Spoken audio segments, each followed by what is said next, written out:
long ago, when the animals could talk, Turtle awoke one morning, stretched, and said out loud, "Too long have the human beings made war upon the animals. Today, I will make war on the human beings."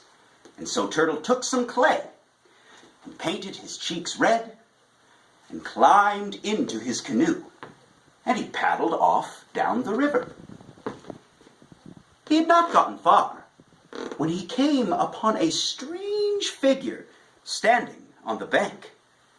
This figure was no larger than Turtle, but was wearing a beautiful black and white robe. So Turtle pulled his canoe up to shore. "Where are you going?" asked the strange animal. "I am going to make war on the human beings, because for so long they have made war on the animals." That is a good idea. I shall go with you." "Wait! You do not have a weapon with which to fight the human beings with."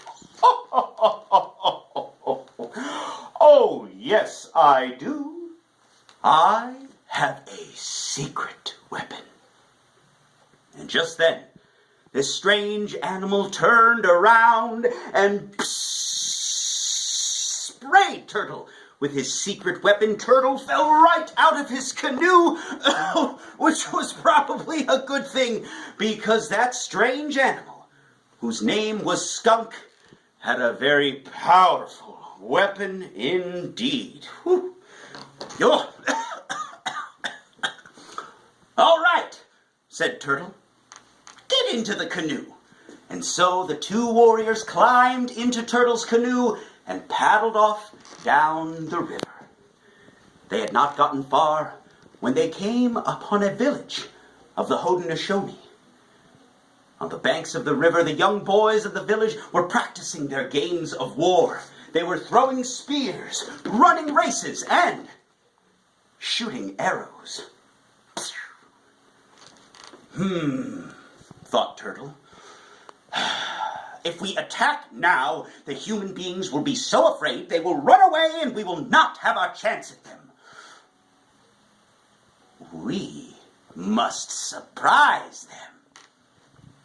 And so Skunk hid himself in the bushes near the spring where the women came to fill their water pots, and Turtle pulled his legs into his shell after placing himself next to the overturned cooking pots.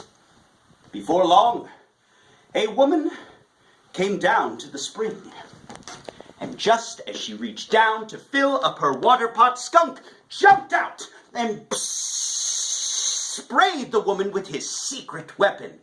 But this Haudenosaunee woman was a strong woman, and even though she was coughing and choking, she grabbed Skunk and pounded him over the head with her water pot until he was almost dead.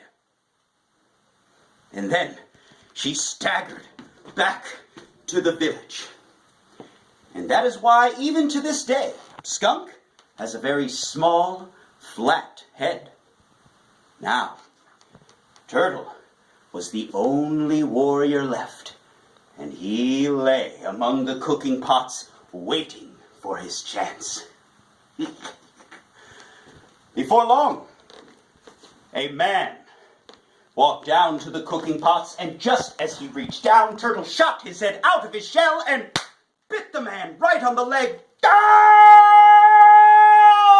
Let go of me!" shouted the man, but Turtle would not let go.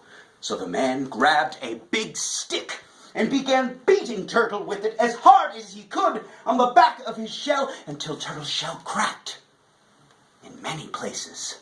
But still, Turtle would not let go. "I am going to throw you in the fire!" shouted the man. And this frightened Turtle. "Oh, I have not used my wits." And then Turtle said in a loud, boasting voice, as loud as he could with his teeth still biting the man's leg, Yes, throw me into the fire, for it is my home and will only make me grow stronger. But please, whatever you do, don't throw me in the river.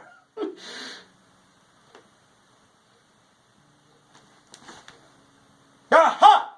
Shouted the man, and he limped down to the water and thrust his leg in with Turtle still holding on firmly.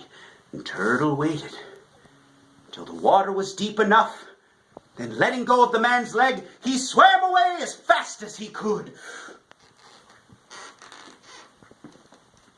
And that is why, even to this day, Turtle has avoided human beings.